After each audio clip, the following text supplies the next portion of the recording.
Welcome to a special edition of In the News. Today is Friday the 13th. It is June Friday the 13th, 2025.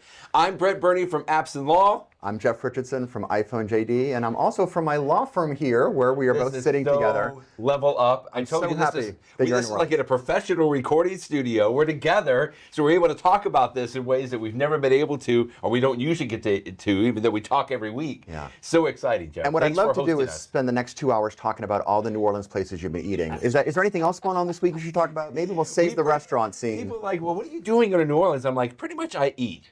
And then I go sleep, and then we eat some more. And just like the waiter the other day told us that when you're sitting there eating, you're talking about the next place you're going to go and eat. Of course you are, yes. Because that's what you do, and that's the fun thing. We've enjoyed it very much. And then get beignets in between, right, with the coffee. Yeah, well. Yeah, and then go to the next place to eat. It's been just fun. to clean your palate with the beignet before you move on to the next rich meal. It's the amuse-bouche of New Orleans. I love it. It's good. But thanks for hosting us, Jeff. This is so exciting. It is fantastic. To be here. And we have so much to talk about. Ugh. Not only is it exciting to be here in New Orleans, so much. Okay, first of all, let's get to the fact that this is episode 200 for us, my friend. The Bicentennial, in the News episode. So I just want to say thank you again, as always. It has been such a joy every week. Something I look forward to, and the fact that we can talk about things that you and I would pretty much sit down and talk about anyway.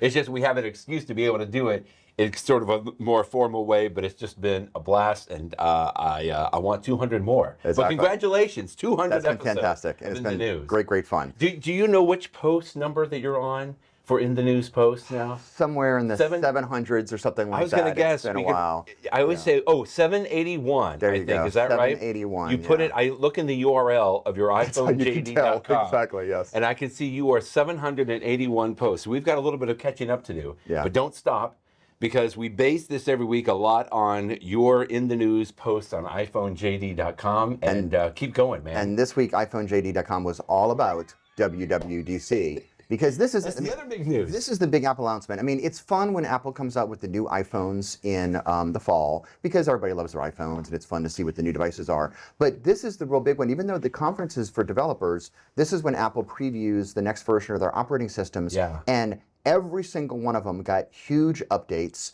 Well, almost. I mean, how huge it was depends. But I mean, first of all, they all have the new number, right? That's the big thing. This is the rumor. Number. Everything. It's like a global change. Everything is going to be 26, and which is good, because I was always forgetting what version are we on. Yeah. And you're running this. Is that the one that came out 2 years ago, last year? Right. You just don't remember. And so I like the idea of the uniformity. I've heard some people say that it should be called 25, should be called 26. I think of it as a new car, It's like the new car You're buying model. the new car model for the next year.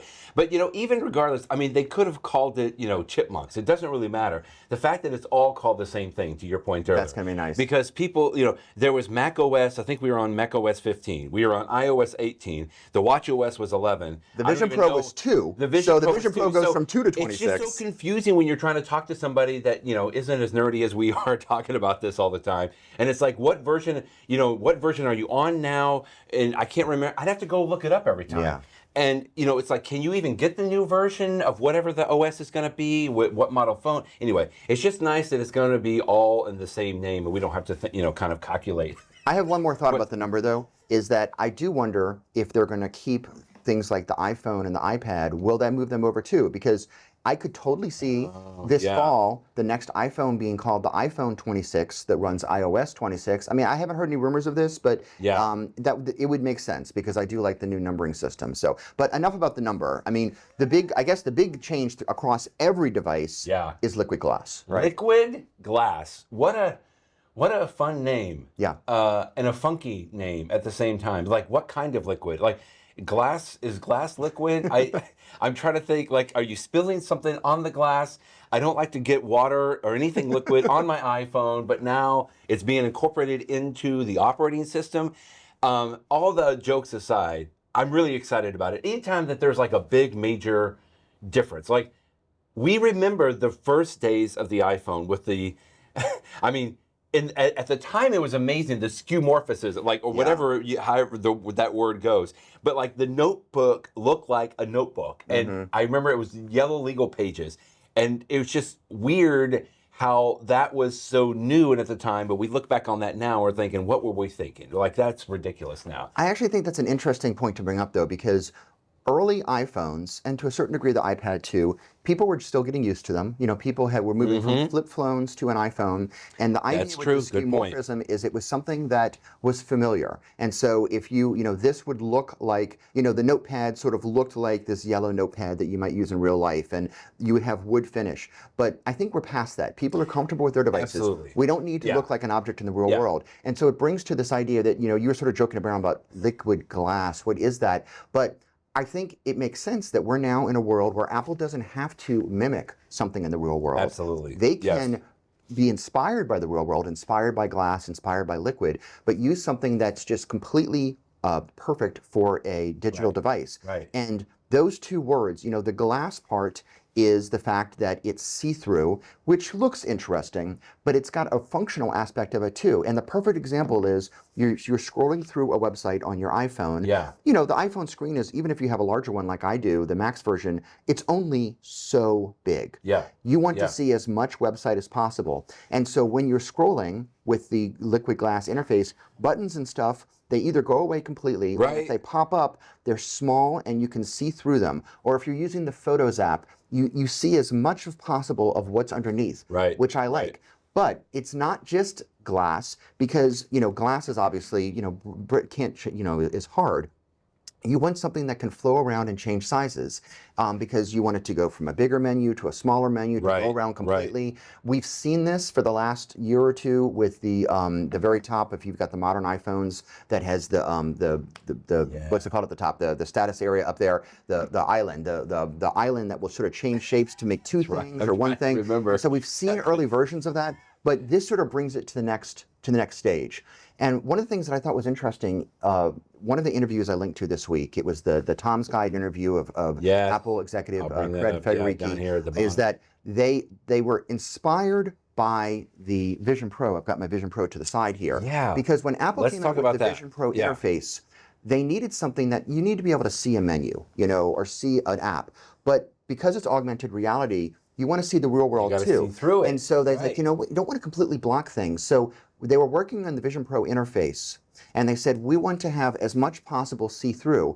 Additionally, in the Vision Pro, because it's sort of 3D, if you turn, you want to be able to see that it's not just flat, that it's sort of got some depth to it. And you see that in the Vision Pro. So they came up with the idea there first, and then they said, we can be inspired by that. It's not a copy, it's not the same way, but we can put it onto the iPad and the iPhone so that things have sort of layers in them. And if you're looking straight on, you won't see it. But as you're turning your iPhone and your iPad, you'll sort of see that these are as if they were layers on top of each other, which gives it a little bit of depth. And it's interesting for the liquid. So I think liquid glass is a great name, because the liquid is the idea that it can change around the glass, but then it's also sort of just like when, you know, if you have a piece of glass in the real world, as you move, you'll see the light catches it in different ways, and it's that same effect. So I think it's functional, but it's beautiful, and it's nice time for a change, because it's been a dozen years since we had the flat interface. So I think it's time for a change. But remember, when they did the flat interface,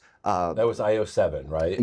That was just on the iPhone and the iPad. That's right. And then eventually elements of that came to the Mac. But now Apple's all in. I mean, they've said it's going to be on the iPhone, the iPad, the Mac, the Watch, the Vision Pro, TV. the TV. It's everywhere, and so they're going all in.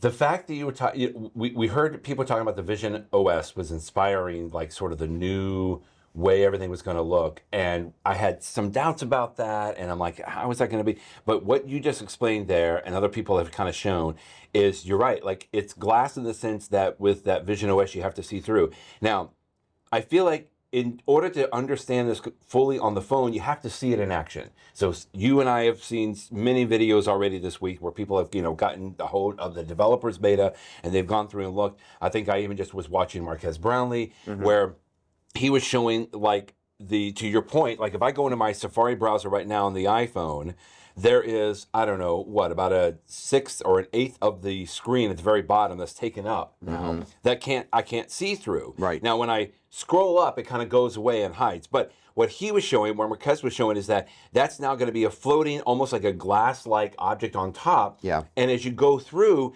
it stays light if the background is light, or maybe it's the other way around. Maybe the floating glass element is dark when the background is light, and then the opposite. Like, in other words, it changes. And I guess maybe that's where the liquid aspect comes in. It's just that it's fluid and it can adjust maybe in the way that it sees. Now, again, this is the very, very, very beginning of what it's going to look like, and there's going to be multiple changes over the next 4 to 5 months, right, before it comes out. But these are just folks that are starting that developer beta. But I do like that idea that I think I'm starting to get a little bit more comfortable with the glass component. But I'll just quickly point out as well, there's been a lot of people that have said, this doesn't look all that great. It doesn't work for the best readability. And even the question comes up all the time with, what about accessibility? If you can't read it. Now, you linked to something, I think, quickly from Dan Moren, where they're going to give you a few choices on this, right? Like with the tab bar, for example, or some of the aspects on some of this layout here, that you can make sure that some of this is changed. And it sounds like that Apple is going to make sure that they accommodate even the accessibility requirements from like poor vision, that kind of a thing. Yeah. Any thoughts on that? There's two types of changes going on simultaneously. Okay. Liquid glass is the new look, but then additionally, there's interfaces that are going to complement liquid glass. Okay. You know, the That's a places good way that to put menus it. show up. Yep. And as Dan points out, that if some people just don't like change. They want it the way things were. And if you want it to be as close as possible, and I don't belittle that, because it takes, things take time. If you want to go back to sort of the way that things were before, but with the liquid glass interface, for many apps, as Dan Moren pointed out in that post, you'll be able to do that. And Apple will even tell you when you first update to the operating system and you first use certain apps, there's actually a pop-up screen that comes up and says, do you want to use it this way or that way? Okay, I've just heard people talking about that as they're trying the developer beta. So Apple is going to ease people into it, which is good. But I do think that we are definitely moving in the right direction. And you mentioned something else before about how a few people have been saying, oh, I don't like the new liquid glass. Most of the reviews have been positive. But anytime you do something bold, of course you're going to get detractors, and that's fine. And we will get to the point where at first some people will be like, it's great. Some people will be like, I don't know. And then a year or so in, people are going to get used to it, and it'll be great. One of the things people, just quickly, we can move on, but one of the options is going to be that while we now have colored icons that are not see-through, one of the options in liquid glass is that you can make all of your icons clear so that they're all see-through on there. And that's what some people were saying, like, how are you going to know what's, because I'm so used to seeing the colored icons now that it's going to be hard to adjust that. But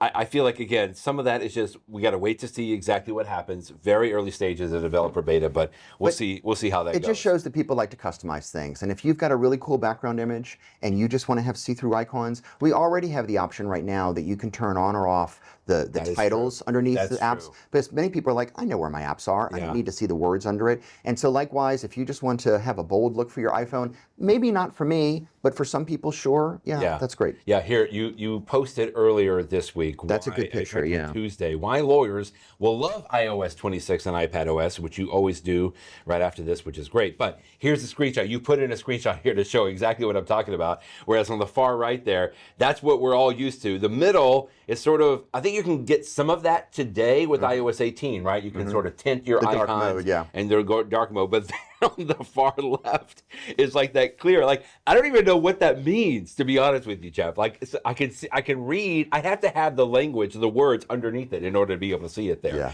But it'll be interesting to see how. Okay, well, enough about the look. Let's get into some of the changes. Let's go. There's so much. We've already been talking about iOS 26, but that was one of the biggest changes, obviously. Where do you want to start with iOS 26? I mean, there's so much. Let's talk about let's talk about phone calls, which is almost funny for me because, even though the word phone, the letters in the word phone take up almost all the letters of the word iPhone, the phone is the least important thing about the phone, right? We use it for Safari, we use it for texting, we use it for email. But you do get phone calls, and as a lawyer, I do get lots of phone calls. And Apple is trying to make that less annoying and easier to do. So there's a new interface for the phone app, and that's one of the things that you have lots of options, but let's put that aside. I think the real interesting part is the call screening functions and the hold assist, so that when someone is calling you that you don't know, you have options on what you can do. And already, Brett, if somebody so calls excited. me and I don't know who it is, I know. 9 times out of 10, unless I think maybe like a doctor's office is calling me or something like that, I just say, you know what, you go to voicemail. Yeah. And I like the visual voicemail feature that we've had for a while. Yes. That Yes. most people hang up because they're spam calls. Right. But if it's a real Right. person and they start to leave in a voicemail that matters, then I could even pick up the phone and talk to them, or at least I can see who it is. But we're going to go one step beyond that. If it will screen things, if it doesn't know who it is, you have the option of a little automated thing will come on and say, who are you? And what are you calling about? It'll be more polite than that. And then on my end, I can actually see, oh, this is John Doe. Right. And he's calling about, I'm here to, install the new, meter or something like that. Right. Oh, okay, Right. I see who you are. Let me pick up this phone call and talk to you. But it's going to reduce brilliant. annoyances. And the thing is, your Brilliant. phone, if you have this turned on, your phone doesn't even ring until it's done that screening. It's like having your own receptionist built into the iPhone.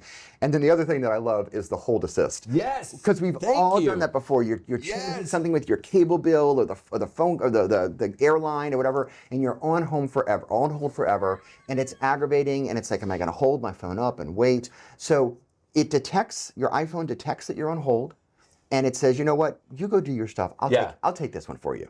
And it just takes over, and you can put your phone down. And when that other person comes back on, your iPhone will tell them, excuse me 1 minute. Chef Richardson will be back in a moment. I would have put them on hold. Exactly. Like, thank you for picking up, but now you're going to be on hold. Yeah. And for years now, some companies have had a feature that say when you're on hold, we think you'll be on hold for 32 minutes. Right. We can call you back when it's your turn in line. Yes. Which is a great idea, but I always wonder, are you really going to call me back? I don't know. That. Can I trust you? Right. But this is sort of the perfect in between. That way, I'm still on hold as far as you're concerned, but I can go about my business. So it's a silly feature, but I actually think it's going to be fun. I like it. I love it. My first thought, I'm so skeptical about some of these things, Joe. It's like, as soon as companies learn how to do this, they're going to deviously, if they are put on hold, they're just going to hang up. I mean, right? I mean, I don't know. I love it from our standpoint, but I don't know from the business standpoint. We'll have to see if they're going to adopt that. Like, if they say, I'm going to put you on hold, they're just going to hang up. Even though I've been on hold with them for an hour and 15 minutes. As if that doesn't happen in real life, that you've been on hold for 25 minutes and you had to get I know. So, anyway. Okay, but those are great things. Those call features are fantastic. What's next? What would you like to go to next? There's little things, the group typing indicators, you're in messages. Yeah. And if you're talking to one person, you can see the 3 dots that they're about to text you. I love that. But when you have multiple people, you can't tell currently, and that's going to change in the future. So that's just one of those small little things of, I'm about to type something, but I can see that Joe is about to type something and Jane's about to type. Let me let them go first. How that's going to work, and then I'll go. We'll see. What if you've got 10, 15 people in a group? I think I saw a preview that. Going to be multiple? I actually think it shows a little circle of their face with the typing thing. So you can tell, that'd be helpful. These 2 people are about to type something, or these 3 people. We'll see how it works in real life. It's a tiny thing, but I think it's a good one. Maybe the next one I want to talk about is the visual intelligence on screenshots. Yes, Not only because of the feature, but because of what it means. Now let's step back for a second. Please explain. 1 year ago, WWDC 2024, it seemed like 2/3 of the whole conference was artificial intelligence. Maybe I'm exaggerating, but I think it was a good 40 minutes of it. It was a lot. And ironically, some of the things Apple announced, they did come out with, but they were all the low-hanging fruit, things like just summarizing notifications. The really cool stuff that they announced last year did not come out over the course of the year, and in fact, it's still not ready. Apple has said it's going to probably be early 2026. And the one I'm most notably thinking about is a new version of, hate to say the word, but Siri, that will have AI incorporated into it. Hopefully nobody's phones just went off. That will have AI incorporated into it, so it's a lot more helpful. Right. That's awesome, especially because Apple previewed something last year that it would be smart enough to know what is on your iPad, what is on your phone, so it could give you personalized responses with all of the AI taking place on your device, so there's no privacy concerns about sending your personal information out to the cloud.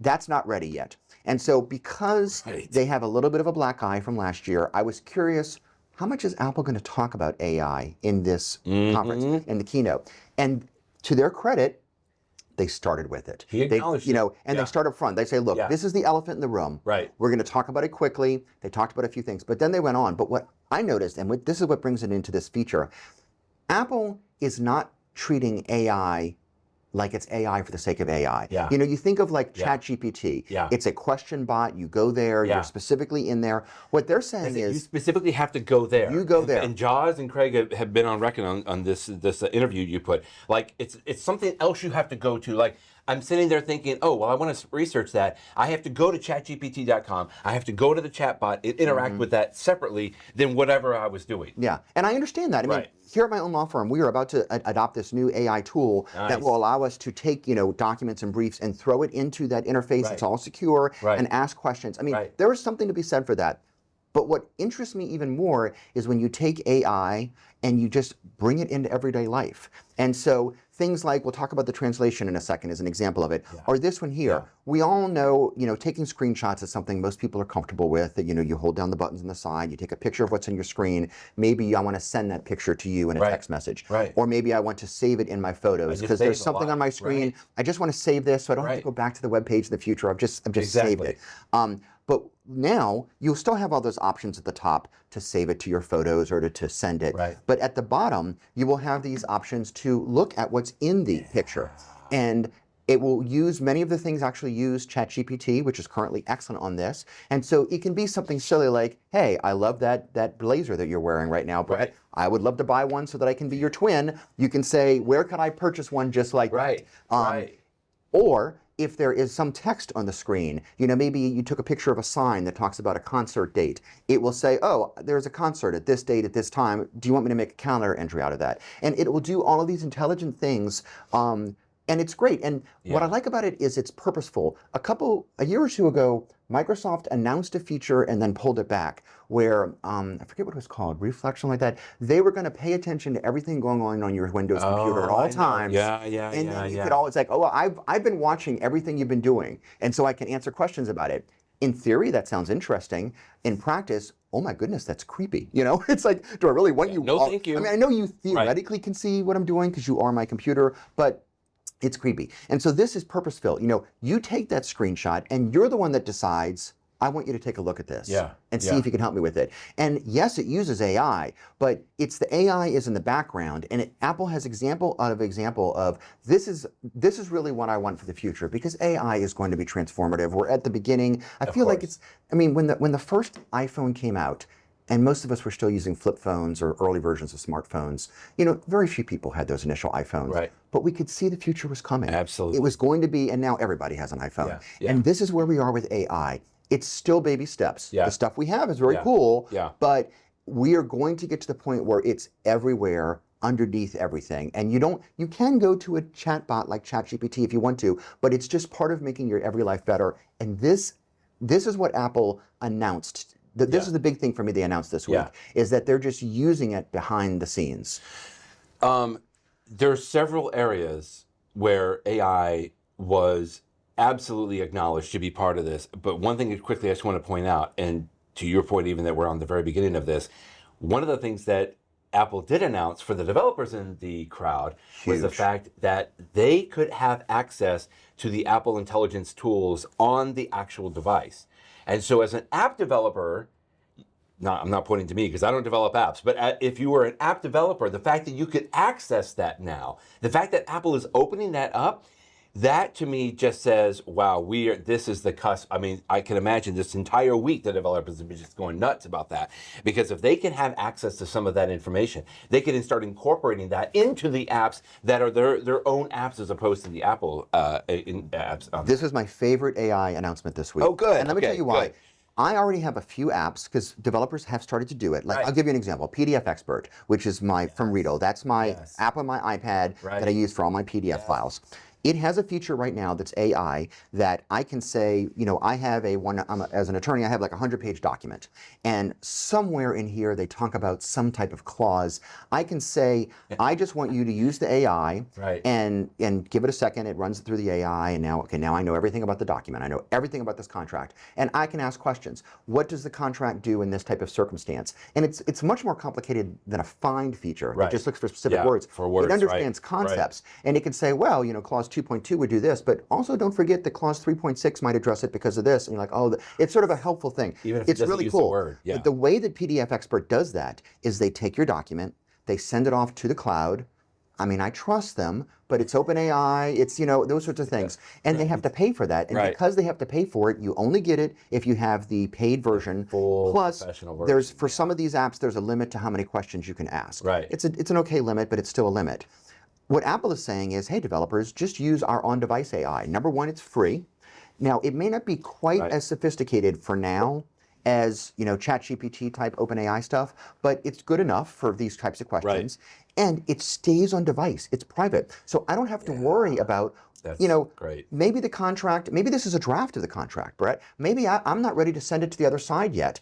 Do I necessarily trust where it's going in the internet? No, I want all of my AI to be on device, so it's private, it's confidential, it's secure. It's also technically a little faster because there's no latency, not that there's much latency nowadays. Exactly. This is so wonderful. And best of all, as creative as Apple is in coming up with things to do with AI, and we have more to talk about, they can't think of everything, right? They can't think of every case. You know, we as lawyers, we have lawyery type things we want to do with AI. Apple's not lawyer. I mean, believe me, Apple has lawyers and they need them nowadays. That's a whole other topic. You know, a developer that focuses on lawyers, or if you're a doctor, a developer that focuses on medicine, they can say, this is what I want to do with AI, and I'm going to tap into this. And so this is not one AI feature. This is opening the door to countless. So I think that was my favorite of all the AI related announcements. That announcement for developers to use the on-device system, I think that's the best. Can I just point out quickly to piggyback on that?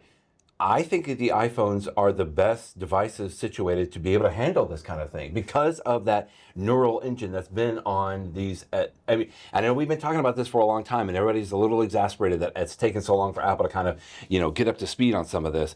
But I think they have just continued to build this foundation. Anyway, this will be exciting. So let's get back quickly to visual intelligence then, because what that means from there. We've had visual intelligence that you could take your camera and put it at like a restaurant sign or something. Yeah, I can do it right now. Or you can even translate language. But the fact that it now incorporates something into the screenshots that you could pull up is just amazing. To your point, I think I see a lot of people using it because they use this example, right? You can take a screenshot of like somebody wearing a coat or a pair of pants or something, and you could just tap on that and say, show me where that is. Or frankly, even yesterday, we were walking around in City Park here in New Orleans, and my daughter was like looking at different trees and plants because she wanted to know what they were. Now, some of that's already built in and baked in, and there's apps that you can do all that. But I just think having that capability even more accessible through screenshots is going to be very cool. Another AI feature coming to the iPhone that I love is the live translation. Yes. And we have seen so many companies have been moving towards this world. The example I always think about, and I've mentioned this in the past in the podcast, is, you know, when I was a teenager, I used to love reading these Douglas Adams, you know, Hitchhiker's Guide to the Galaxy books. Right. And one of the things, you know, how many times in history have the best cool ideas in science originally come from science fiction, right? You know, way back when people were talking about walking around with a tablet device, now we have the iPad.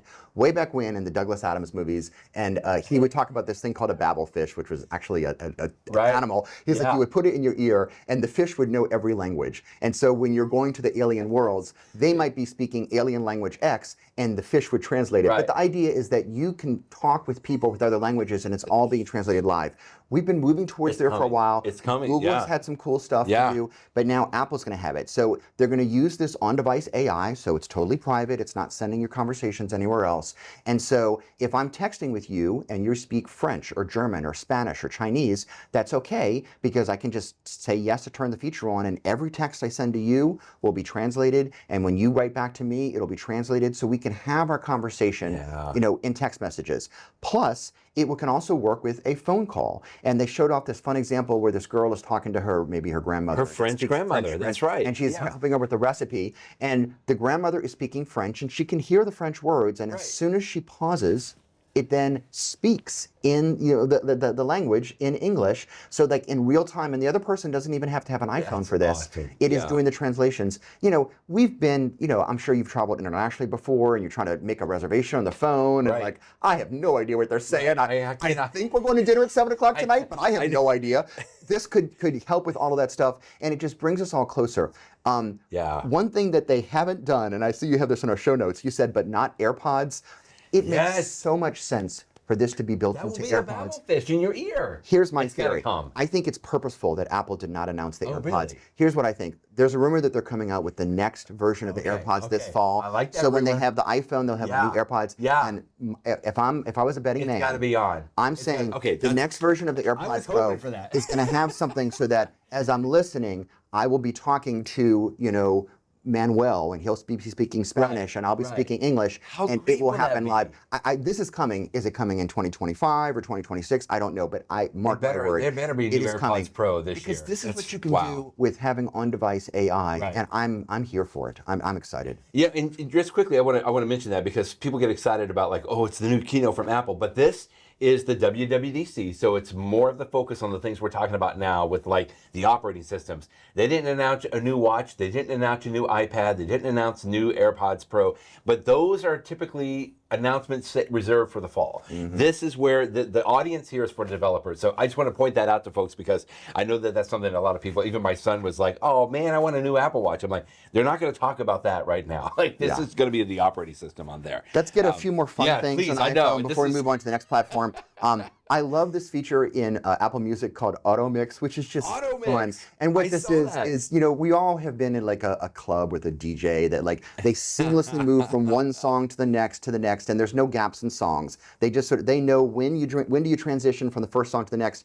Your iPhone, not only does it have this built-in receptionist to screen your calls, it's got a built-in DJ. There's a lot of people in there. It's very busy in the iPhone. There's a lot, and so the built-in DJ can sort of seamlessly go from song to song, keep the beats the same. I mean, it's a silly little thing. We'll but if see you're how having this works. If you're having a party in your Yeah. house with background music going on, I think it's a cool thing. And it's so computationally complex to do this. And they're just doing it. They're just showing off. It's like, oh yeah, we could do this. I love it. It's a cool example of fun things. We'll see. We'll see how it linked to goes. a story from Julie Clover from MacRumors talking about this, and I think it's going to be good. Some of this is in some certain playlists in like Spotify right now. I get that, but what they showed off was like it's not just the fact that you're transitioning to a different song, but you got to keep that same beat going on there, right? And that can be an important component on there as well. Yeah, and I'm sure that's how it's going to work. Let's do two quick features, and then we're going to move on. Easy segue to something else. I want to talk quickly about our airlines. We always fly places. You just flew to New Orleans. The boarding pass in your wallet, it's a cool feature. That we've had that for a while. Love it. It's going to be updated in the next version. that looks Your great. boarding pass You can talked about that, update though. live with changes. So as you're and there are third-party apps that do a lot of this now, but it'll be built in. And then right there on your lock screen, you can sort of see how long do I have before I board the plane. Again, I currently use a third-party app called Flighty for this, but that'll all be built in, so that's going to be much better.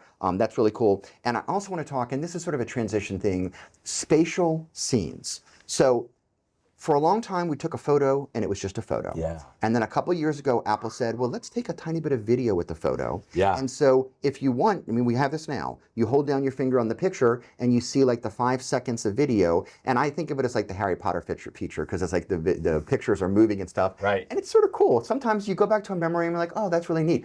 The next step is to make it sort of seem 3D, like you're there. And this is something that I've had on my Vision Pro for the last year, an early version of it, where in my Vision Pro, I can take a picture that was taken using a regular camera and give it about 2 or 3 seconds, and it could make a 3D version of the picture so that it's got this depth. And it's artificial, so it doesn't look 100% realistic, but it looks 95% realistic, enough that you can look at it. And, old pictures of, my grandmother who's passed away, and you see them again, and it has a depth to it, and it's like, this is cool. Yeah. So that was cool, but that was version 1. Version 2 is what Apple's now calling spatial scenes. Which is the same idea of something that's 3D, but it also has different layers. It's this layering idea we talked about before. And so it's like this part of the picture is like around this layer, and this part is here, and this part is here. And because of the layers, you will be able to, when you're wearing your Vision Pro, and we'll get to that in a second, you can move around, but they're bringing it to the iPhone and the iPad. So I will keep looking. They showed were cool. Incredible. So I'm looking at a picture of, maybe it's my kids or maybe it's my grandmother from 30 years ago, and as I turn my phone, it will be like you're sort of moving around and looking at it. And it's a cool effect. Is it a gimmick? Sure, but it's one that has emotional impact. Yes. I know from my Vision Pro. You said that before. So yes. I love that it's coming to the iPhone. It's gonna, you're not gonna necessarily want it for every picture, and you decide when you turn it on. You can turn it off if you don't like it. But it just is something to up that emotional level, and it's cool stuff. Okay, real quick, I want to just bring this up too. changes to the camera interface and the photos interface. Yeah. That was a big deal when we went to iOS 18. The photos interface like changed pretty dramatically. Yeah, and it's gotten a little complicated. It has gotten complicated. In fact, sometimes I have to scroll around to see exactly what I'm looking for. And I love the fact, we'll see what this eventually looks like in the camera interface.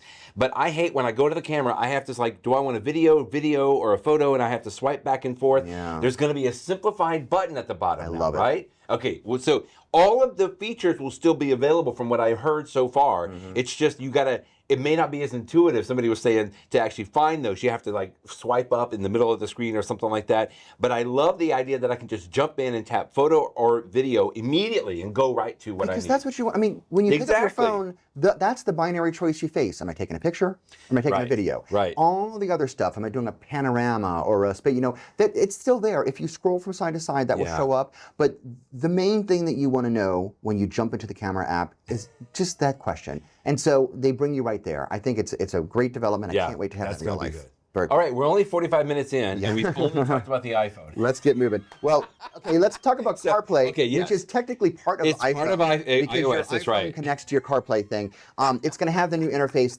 Of all the features they have, I mean, there's just one that I think is really cool, which is the widgets feature. And I love this because, you know, I have in my office this little device from Anchor that I sort of set up at my desk, and I put my iPhone on top of it. And when my iPhone's sitting on it, I can love that. And I just glance and I can see the time, I can see widgets, I can see, you know, the calendar entries. If I'm listening to a podcast, it's got like the stuff there.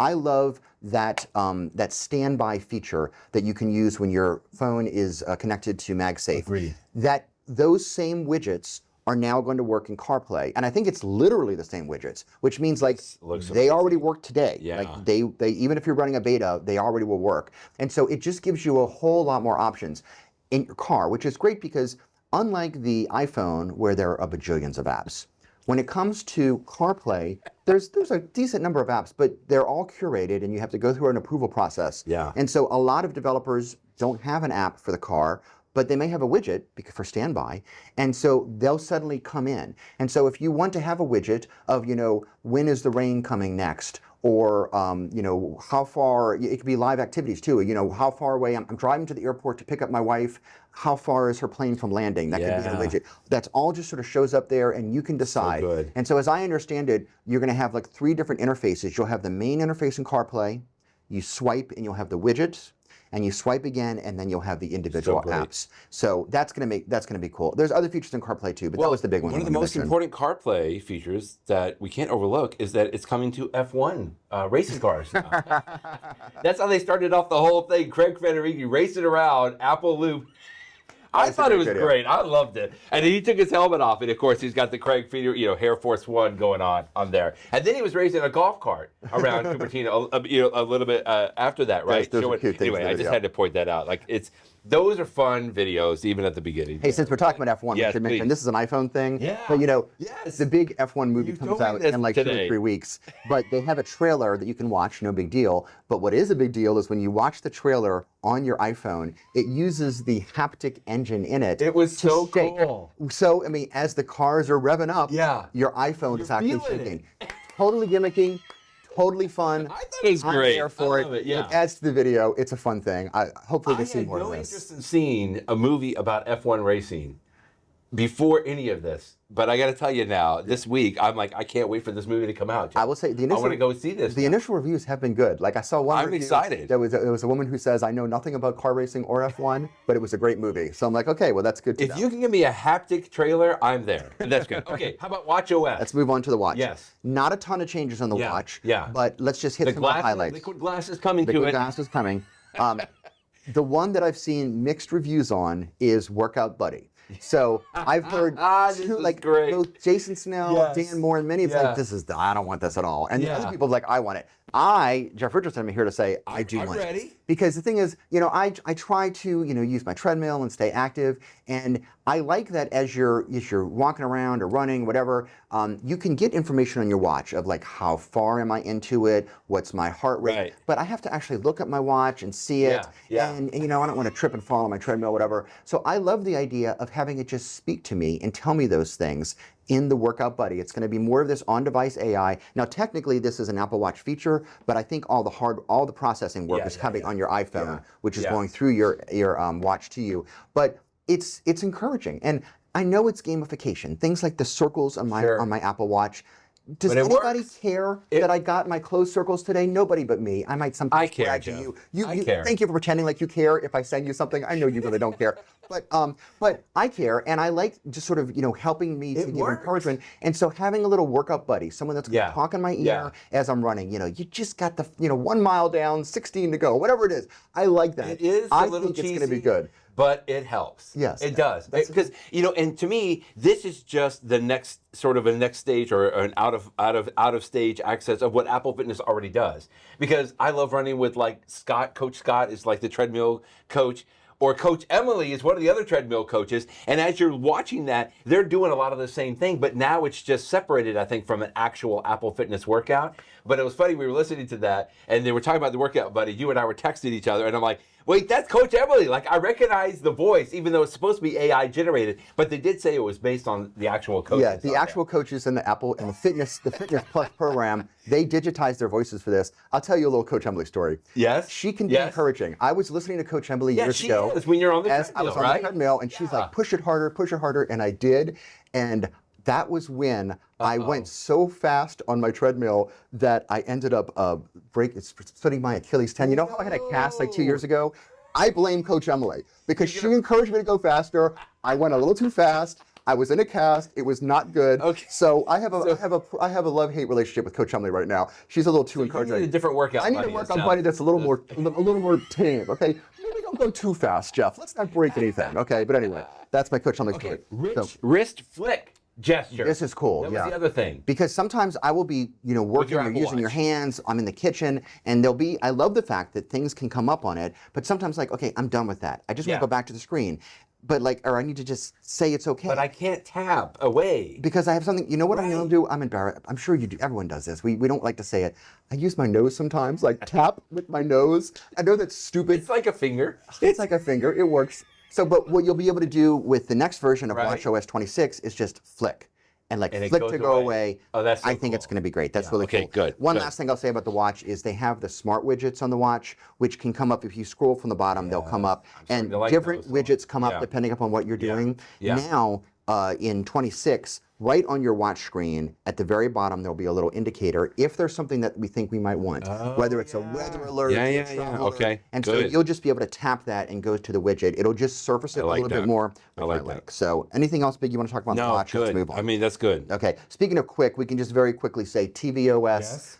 There's not a lot of Apple doesn't change things on the Apple TV very often. They have the new interface, of course. Yeah. They've got a new karaoke thing that you can use. Karaoke, Jeff. Come on. Sing to your iPhone. Next time we do this in person, we're going to have to do tvOS. Yeah. Because you can use your iPhone as your microphone. And it'll hear it through the TV. Apple TV karaoke. For the preteens in your life, this will be wonderful. No offense, Brett, Chapel Road on the screen. You and I do not need to sing any songs together, but who knows? Maybe after a couple drinks one night, you never know. Other than that, I've heard some people don't like the liquid glass on the TV. I feel like, again, that's something we got to see. It'll evolve a little bit on how that goes across, but otherwise, I think that was the bit. Quickly, the fact that you can link your app logins with an Apple account. So I'm hoping that what this means is I don't have to remember my Hulu account, my Disney Plus account, my YouTube account, my HBO Max account, because I can link all of those logins with my Apple account, which means when I log into the television with my Apple account, I should theoretically be logged into all of those. I think that's what it means, and I think that's a good thing. That would be wonderful. Okay, so that's another good thing. Okay, so we still have the Mac with the Vision Pro, the iPad. I know. Okay. Let's do the Mac real quick. I'll do the Mac You're real more of a quick Mac person than me, so you go. I very much am thrilled with some of these Mac improvements. It remains to be seen. Liquid glass means that now you can see my Mac menu bar up here I can see it distinguished. You can see the colorization of it. But theoretically now it's just going to be glass. So I can see through that. It's not even going to have like an actual bar up there. We'll see how that goes. The fact that I can change and customize the colors of my folders now, that's going to be a pretty big deal. That's on the iPad too, by the way. That's going to be fun. It is, and that's we'll get to the iPad in just a minute because I think that's one of the biggest things.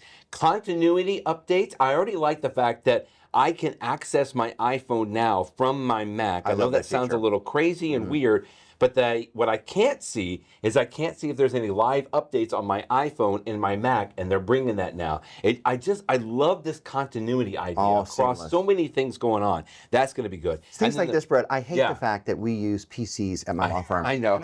You've mentioned law firms do, but like I feel like I wish that because I use my iPad next to my PC at my work you do all day long. I wish they could seamlessly interact the way that when I'm at home with my Mac, they can do that, and it's just if you're lucky enough to use a Mac as your main computer, this is fantastic. It's just this whole idea of all of these years that we have separate devices, and the fact, I mean, it's and the way they have integrated it, it's almost second nature to me now.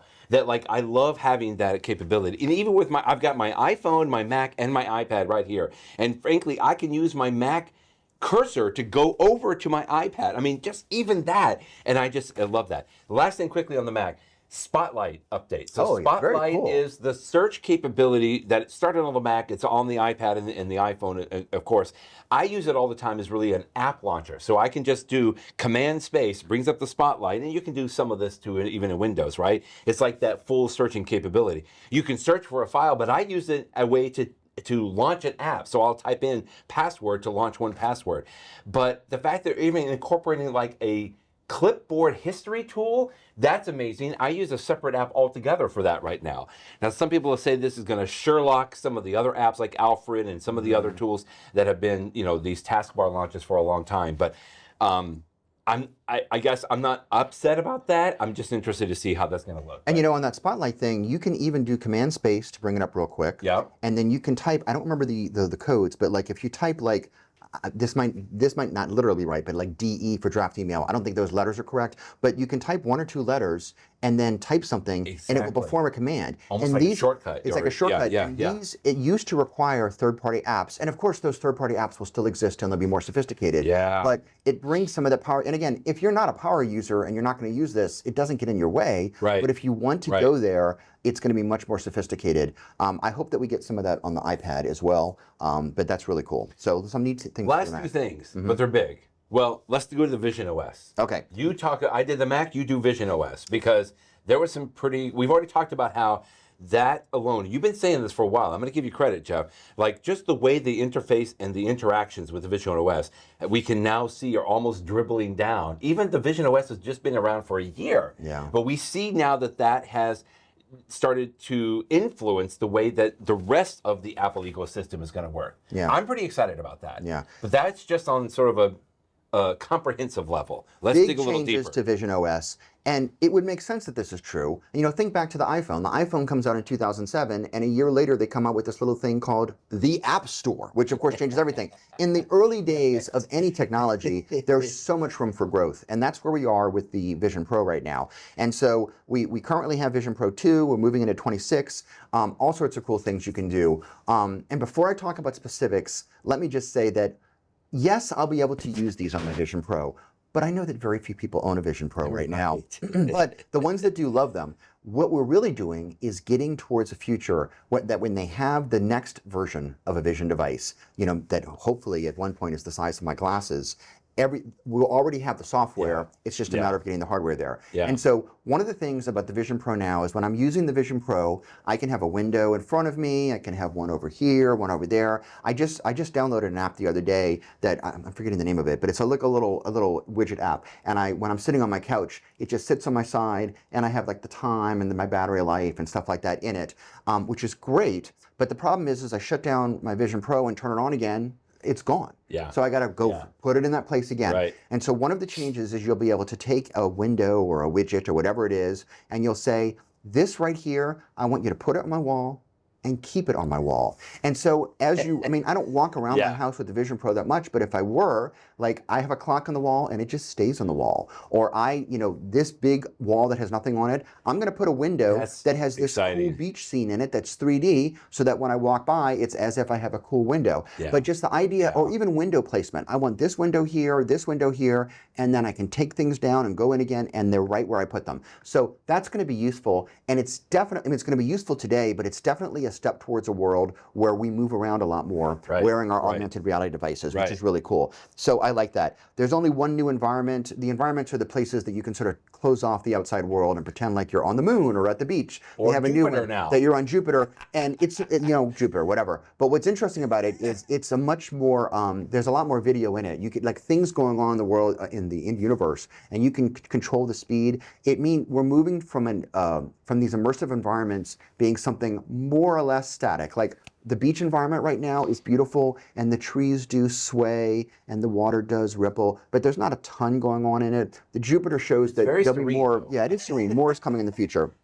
So that'll be news. We already talked about the new version of spatial pictures, which is going to be in the iPhone and the iPad, but will also be definitely in the Vision Pro. So that would be very cool. There's a thing that I'll be curious how it works in reality called Look to Scroll, that instead of like in scrolling, instead of me using my hands to pinch, I can actually look and scroll. Just gonna like go. We'll see how that works. Is it your eyes? Is okay. Anyway, one last one I'll mention, which is Apple is introducing something they call spatial browsing, where I'm using the Safari web interface, and like there is a picture on a web page, I can have it that picture is turned into sort of a 3D picture. Okay. And other things, and developers, website creators can actually put things in there to make it 3D. And so, who knows how much this will be, but the idea is the web browsing experience will be enhanced for certain websites. Okay. It's just a little bit, eye candy, but it'll be sort of interesting. So, but big changes coming to visionOS, and I can't wait to use it. I'm going to be using my Vision Pro a lot more. I don't have any developer betas installed on any of my devices because I use my devices to get work done. But I am going to install when the public beta comes out in July. I do plan to install the public beta of visionOS 26 on my Vision Pro. So I'll have more to talk about that in about a month. Two things quickly I want to ask you about. Apple's vision for movie night, 2 headsets, 1 couch. You already mentioned this. Somebody posted out here, I love it's like, hey, it's being alone but together. Yeah. Because you both have to have the Vision Pro on. I don't think your wife has a Vision Pro. So I don't know. Will she ever have a Vision Pro? As far as she's. I don't know how you're going to be able to do this, but I do like the idea that if you have it, I mean, you can already watch. Like if I had a Vision Pro, you and I could watch. Well, you're in New Orleans and I'm in Ohio. We could watch the same thing, right? But the fact that you could be together, I don't know. This is going to be a little weird and awkward, but I've done things before where I'm talking to somebody else via FaceTime on my Vision Pro across the internet, and we could have like a spreadsheet or a keynote document. When at Tech Show this year, when I did the presentation with Kenton, we prepared for it with the Vision Pro, so that I'm looking at his little persona, he's looking at mine. Oh, we should mention the personas are new, but so that's my next question. That was across the internet, but. Yes, you could sit down on the couch with somebody and watch a movie. That's interesting if you have 2 Vision Pros. But what might be particularly interesting is like more of an industrial use or a business use. If I'm talking to someone about the new design for something, I can actually see in 3D space, and he or she could have their Vision Pro on. And we're looking at the same thing in real life. Jason Snell got a demo of that, and he talked about it in one of his posts at Cupertino at Apple, where like an Apple employee had it, and they were both looking at the same thing and talking about it. Again, when these devices are cheaper and more plentiful, I'm glad that they're taking baby steps towards that. I will just say though, that facial persona, we'll try this live. I know. There was you linked to an iJustine video. And when I first saw that last night on my computer, I'm like, oh, that's her actual face? I'm like, oh no, it's much more realistic. When I first had my Vision Pro about a year ago, we had an episode of this podcast where you had my spatial persona. And that first version, I know. It was cool that it worked. But it was a little janky. Yeah, but then it got better in visionOS 2, and now it's going to get better again. And we're going to get to the point that when you're wearing a Vision Pro and you're having this, FaceTime communication with someone, you don't want them to see you with the big goggles on. They will see the spatial persona.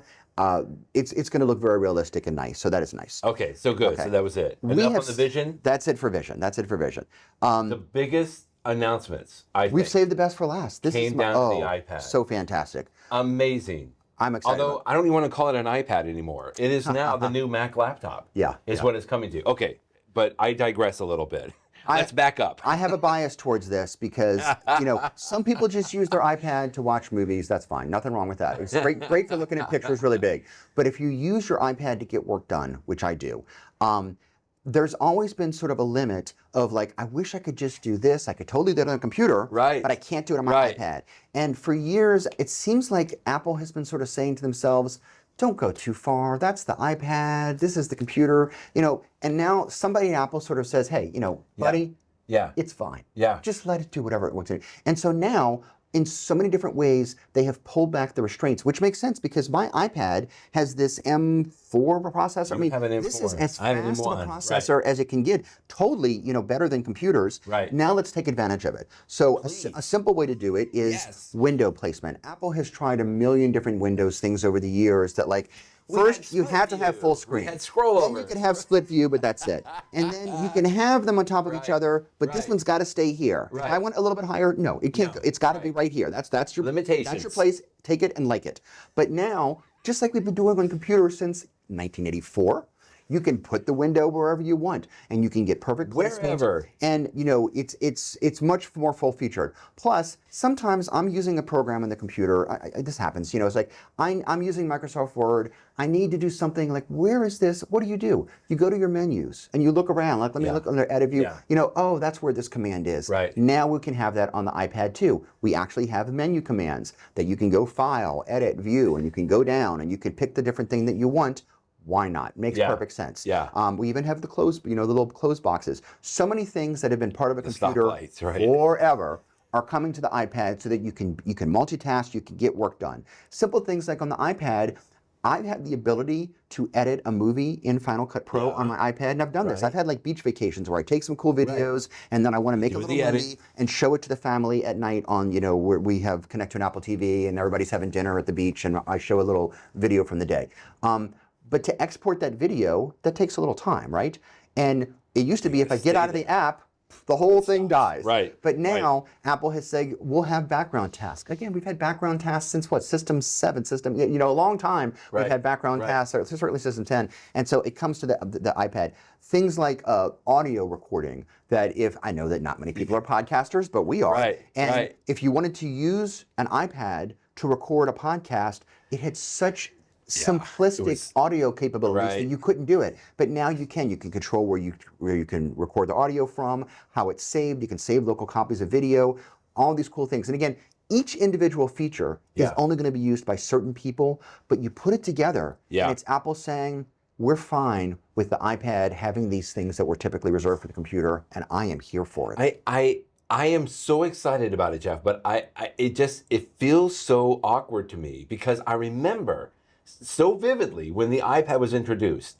Steve Jobs introduced it in 2010 and said, you don't need a mouse, you don't need a keyboard, you don't need a stylus, you don't need any of these things. It's not supposed to replace. In fact, they showed a slide where everybody's got a laptop, everybody's got an iPhone, and the iPad was supposed to be a third category device.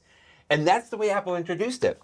And look at this evolution now to where they started supporting Bluetooth mice. And then they sold keyboards so that you could have a keyboard for your iPad. And then they sell a stylus. And then there wasn't even the fact that you could do multitasking. It was one app and one app alone, and you were going to like whatever that app was, and that was it. But then we started having this transition to where you could have multiple apps. And just to see the evolution today, what they announced on Monday was just a little mind-blowing to me. I think mostly in a good way. It's just, I just see such a blurry now between what am I doing with a Mac laptop versus an iPad now. Because if I get an iPad with a Magic Keyboard, which I think now this is going to make you get a Magic Keyboard, I think, it's like, why would I do, the price is not all that much different if you get everything going on, but why would I choose one over the other, or how? Anyway, I've got to get my mind wrapped around this a little bit more. I am more excited about this than anything else. The one thing somebody did point out, like one of the last remaining things is on a Mac, you can install any software you want from anywhere. On an iPad, you still have to go through the App Store, right? Is that the last thing that's there? I don't know. I don't know what the difference is. I'm just pointing things out. I know that I'm mostly happy with all the changes. I love to see this. And for someone like you just mentioned, you use the iPad in your office next to your Windows PC. And so you can almost have a Mac laptop alongside your Windows PC now with just an iPad. Yeah. And I know that that's got to be good. I don't exactly know how it's going to be, but I know it's going to be good. One of the computer-like features that they have coming out that I can't wait to try it in real life because I'm cautiously optimistic, but I want to see it. Yeah. So it was a big deal when Apple came out with the keyboard that you use. The Magic Keyboard. Magic Keyboard has a trackpad in it. Because it had a trackpad, Apple added for the first time to actually have a mouse on the iPad screen, a cursor, and it was a circle. And what was cool about it, and it works really well, is that circle, which is about the same size as your finger if you were touching the screen, if it hovers over certain items, the cursor itself changes shape depending upon, which is a great feature. It is. In this next upcoming version, they are, I think, completely getting rid of the circle cursor, if I understand correctly. And it's going to be, I don't know if this is... It's an arrow. I guess it's going to be all the time. It's going to be an arrow, again, like we've had on the Mac since 1984. Like we've had on Windows. But like when I don't have the same one that you have that's got the trackpad built into it, but I carry with me an external keyboard. I use Apple's trackpad that I use this with my Vision Pro, and I use it with my iPad when I'm traveling. And so I just sort of use this. But now that it's going to be an arrow, it's going to be more precise, which is going to be good for accessing those menus if you want to be really precise. Right. I hope that they don't completely lose the how useful it was to have the cursor change sizes. And I've already saw one person that I saw had tried a developer beta, and he said that if an app has like the cursor change to a certain shape in certain situations, that still works. That hasn't changed. Yeah. So we'll see how it works in real life. But it's part of the idea that they feel like if you're going to be using it for more sophisticated uses, you might want to be more precise. Now, if you're using your finger, there's a limit to how precise it can be. But if you're actually using a trackpad, an external device, you can be pretty darn, or a mouse, you can be pretty darn precise. So let's have a pointer that can also be pretty darn precise too. Yeah. I think it makes sense. We'll see how it works. Well, again, even to that point, I remember way back in the day when Microsoft came out with tablet PC. And one of the reasons that it didn't work so well is because they kept the same red X in the upper right corner when you needed to close out of an app. Well, you couldn't be that precise to hit that red X every time with your finger. They had styli that they would sell with it to do that. But now, in a kind of a similar function, with the Mac, we've always had what we call the stoplight. We have a red, yellow, green buttons in the upper left corner. And that red button has acted mostly like the red X on a Windows speed. So you hit that and it actually just closes the window, doesn't close the app. Be that as it may, that's going to be harder to hit with a finger than it is going to be with a mouse cursor. And I feel like to some extent that is why I think they've having to go to this. And then not to mention, they're bringing a file menu you mentioned to the iPad. That's just... Do we really need a file menu? I think we do. I agree. You made some good points. It's going to be great to have that capability because, and I think one of the saving grace aspects is you don't have to use it if you don't want to. And there's going to be some people that have been using an iPad for a long time. Maybe they won't switch. Maybe they'll just keep doing interacting with it the same way. Because from what I've seen so far, those stoplights and the file menus only come up if you are hovering in that area. Maybe the stoplights will be there. Again, a lot of this will definitely change as we go through after the developer betas and going into the public betas, I know. But I have a question about stoplights, actually. Yeah. It's so red, yellow, green, right? Yes. So red is close, yellow is minimize, and green is maximize. That's right. But on the iPad, apps sort of run in the background. So like a red would make the app close, a yellow would make the app high, but that's the same thing on an iPad. I don't quite understand the distinction. We'll have to see. I don't know. I don't know the difference between the red and the yellow. Those are excellent questions. We shall see. Makes sense on a Mac because that's the way we've been using it for decades. Right. It's going to remain to be seen exactly how that's going to translate well into the iPad. Again, all that to say, I know I'm excited about it. I know it's going to go well, and I'm glad to see that the iPad is getting a lot of love. I mean, this is more than we have seen from the iPad, I think, in a long time. And I'm just thrilled to see where that's going to go. But Can I talk about another one that I really like for the iPad? It's going to be odd. Another one I like is the Files app. Yeah. So for a long time with the iPad, it was really difficult to do file management, which was one of the things that limited your ability to get real work done. We've had the Files app for a while, which is great because you can now manage the files that are on your device or on your cloud thing, on Dropbox, on whatever else, on iCloud. And so that's really nice. Yeah. But it's been pretty simplistic on what you could do in the Files app. It was basic, but it was enough. Apple is now really doing some cool new things about that you can like change columns and expand them and stuff like that. You can get more detailed. The colored folders with icons on, like we talked about on the Mac, is going to be on the iPad too. The Files app is going to be just a lot more sophisticated, and I love that because that's what I do. I work with documents, you know, Microsoft Word documents, PDF documents, sometimes photos and videos. You know, you're constantly working with documents and you need a place to use it. So whether it's the dedicated Files app or whether it's individual apps that have like a file picker, which basically gets you into the Files app, I'm thrilled that Apple is making that more robust because that's just going to make it easier for me to get work done. I love it. It's great. Great really stuff on that. Hey, the Preview app. I guess we should talk about that. I mean, the Preview app. The Preview app. I use the Preview app on the Mac all the time because even though I have more sophisticated apps the Preview for app. photos and PDF files, sometimes you just want to quickly do something on the Mac, and Preview does a great job on that. It's a great job. So let's have that on the iPad too. Anything more sophisticated, of course I'm going to use PDF Expert. Or anything more sophisticated with a photo, yeah, I'm going to use Photoshop or Photometer or one of those types of apps. But why not have a nice, simple app that you know that everybody has on their iPad, and I guess the iPhone too, I haven't even heard that, that can just do some simple things with the PDF. If you just need to sign it, or if you just need to do anything, I really like that. So that's a cool thing. There's so much more. And so this is we're going to be playing with this, you know, hearing about it through the betas, playing with it, but sometimes when Apple has its WWDC, the iPad gets like a little bit more. It's like, whatever. A little. This is one of the years that they've gone a lot. And again, it's not just the new features, it's the new mentality. It's the let's hold back the restraints. Let's do everything that you want with that. So it makes me feel like a couple years from now, if Apple is no longer, you know, doing the straitjacket of the iPad's the iPad, it's not a Mac. Take that off.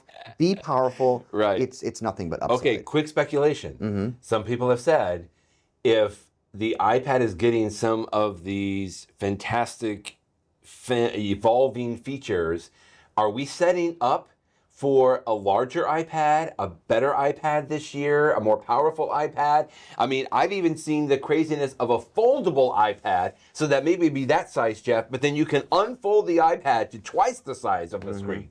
Because if you've got all of these fantastic Mac-like, you know, personal computer features, is it setting something up for hardware? Yeah, it could be. I've seen that same speculation. I have seen people try to read the tea leaves and predict a bigger iPad for a long time now. I know. I don't know. But I mean, I will tell you, you know, for a long time I was using the traditional iPad size of about 10.9, 11 inches. And then when they came out with, originally it was the iPad Pro that went up to 12.9, 13 inches. At first I'm like, oh, this is really big. Do I want something the size of like a lunch tray? And now I love it.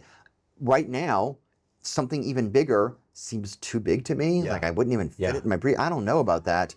Unless it folds up. We'll have to see. If it folds up would be an answer. And you know, everybody's talking that there could be a foldable phone coming out too that would become an iPad type thing or phone. So maybe, I don't know. And just quickly, did I not see these iPad features are coming even to the iPad mini? Yeah. So we're going to have menu bars and multiple windows on the iPad mini. iPad mini. That is all right. Well, if you still have an iPad mini, that's going to be good. Okay. Let's do two quick in the know. In the know. Let's do, like, I'm going to do my favorite announcement quickly. And I have a tip really as well. Quickly.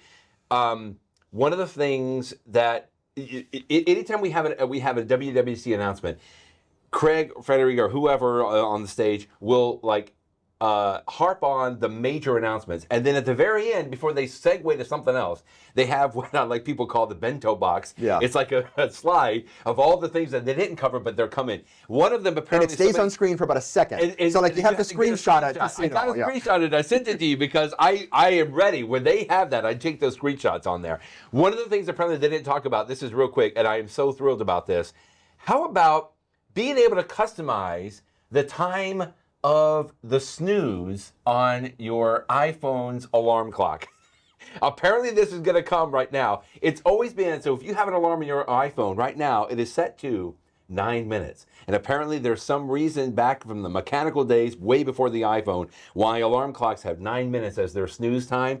But I've always wondered, like, can I customize that? I only wanted it to snooze for 3 minutes. Or maybe I want to snooze for 12 minutes. Why can't I customize that? Well, apparently in iOS 26, I have the ability to do that. That is so you're welcome, everyone. You know, this is there. not my tip of the week, but you're reminding me as you're talking about numbers. I have this, I've talked before about this, these Anchor batteries that have like cords that come out, you can plug things. But one of the things I love about this battery is that it's got this display on it that tells you how much power you have left. And if you plug it in, it says it's going to take, 2.6 hours, whatever, 2 hours and 42 minutes to get it fully recharged. That's useful information. And one of the things that they announced for iOS 26 is that when you plug in your iPhone, it will show you right on the lock screen, it's going to take 94 minutes to recharge this thing, which is useful because sometimes you're about to go somewhere and it's just, maybe, is there a big difference between 80 and 85 and 90%? Who knows? Not much, but it's just nice to know I've plugged in my iPhone. It's going to take 46 minutes for it to get a full charge. That's a cool little feature. It's like, I already love that feature for my little Anchor battery here. So I look forward to having that on my iPhone. My tip of the week though, you have a tip. I have a specific recommendation. The Vision Pro, I love. And I know that some of our listeners have them too, because they write to me about it. Right. But I usually keep it at home. But every once in a while, I travel with it so that when you're on a plane, you can watch some cool movies on the plane. So I have it. Earlier this week, when we had the WWDC, I brought my Vision Pro here to the office because while I was having lunch, I was watching it. And instead of just watching it on my iPad screen, I wore my Vision Pro, and it was this huge, it was beautiful. It was like a movie theater. So I love traveling with it. When I first got my Vision Pro, there was only one case that you could purchase. This is my show and tell. This was the Apple Vision Pro case. People say it's pretty. People say it sort of looked like it was something for that NASA astronauts would carry around. And it has this zipper, and you open it up, and you could put your Vision Pro on one side and your little devices in the other. It was nice, and it had like a little thing that you could put everything in. It's a nice case, but it was big. It's big. It is. That's like a pillow. It's like a pillow. You could sleep to it. Yes, it's the Jeff Richardson version of my pillow, perhaps. But I use it, and it's also expensive. It was $200. So extra. But for a long time, this is what I had. And so if I was traveling, you have your carry-on like your luggage. Carry-on right there. This was the problem. Is that I don't want this to be my whole second carry-on because I want to have my iPad and other stuff with me, and I would try to fit it inside of my knapsack, and it would take up so much space. So it was nice, but I was ready for something else. You were looking. So about 6 or 7 months ago, Belkin, who makes all sorts of great products, Belkin came out with this thing they call, it's called the Belkin Travel Bag. Yes, I got it on the screen. It's $100, so it's half the price of the Apple product, and it is so much better. If you have a Vision Pro, this is what you should have. It's a lot So more first of all, it's much more compact. The size difference is ridiculous. And not only does that make it easier to carry around and stuff like that, but it means that I usually, when I'm traveling, I put this inside of like a knapsack, and I can put so many other things in there too, so it's not taking up all the space. So that alone is really nice. It's got tons of pockets and stuff, so you can put extra thing. This one right here in the back is where I usually slide in my my trackpad that I carry with me, and it's got other little pockets in here for like a cord and my power supply. Deep hidden in this pocket, there's a place that you can slide an AirTag, so that if I was to ever forget this or lose it, or God forbid somebody stole it, I can actually track the bag because it's got a hidden AirTag in it. But the real key of it, of course, is this big part. It's got these huge zippers that open up, and this is where I put in my Vision Pro. And it's really nice. It's got a compartment right here that I can put my battery in, and it sort of holds it. My Vision Pro sits in it, and it even has this thing it's called a lens pillow. It's sort of hard to see from the camera here, but it folds up inside of the inside part of my Vision Pro just to sort of protect it and stuff. So my Vision Pro stays in here. It's a wonderful thing for carrying around the Vision Pro. It's safe. It's cushioned. I really love it, and it's as small as it can be without being too small. It could still be a pillow. Yeah, I guess it could still be a pillow if I needed it. So when I'm traveling on planes, like I'm taking a trip next week, if I take this with me, this is the thing to use for sure. Even if I'm just going back and forth to work, I want to bring my Vision Pro into work. And that's great. The reason I mention it today is, first of all, I've now been using it long enough and had enough trips with it that I can give it big thumbs up. It's really, really good. But additionally, with all of the new changes coming to Vision Pro, once I have the beta in July and then this fall, the Vision Pro is just getting much more useful. You'll be carrying it a lot more. More and more, I will be using it for work type stuff. Right. I already love that when I'm at home, I can make a big Vision Pro screen be my Mac's external monitor so that I can get so much work done. I can have windows here and here and here, and it's great. I can't really do that with my PC at work. Right. I can sort of do it in conjunction with my iPad different ways, but as the iPad gets more powerful and the Vision Pro gets more powerful, I know that the number of times that I will be using this to get actual work done in the office is going to increase, and I will be taking it back and forth even more. And so I just know that I already love this travel bag, and I'm going to be using it more in the future. So anyway, if you're one of the people that has a Vision Pro, and in fact, even if you don't have one, some people that don't like their Vision Pro have been starting to sell them, and I see them on listings and stuff on eBay that you can get a pretty good deal on one. Yeah, I mean they're still expensive, but it's a better deal. So I love this case. It's a big thing. And again, I talk about the case to get back to where we were before. I'm excited. I love my Vision Pro, but I'm even more excited about the future now that we have visionOS 26 coming out. Yeah. Cool stuff.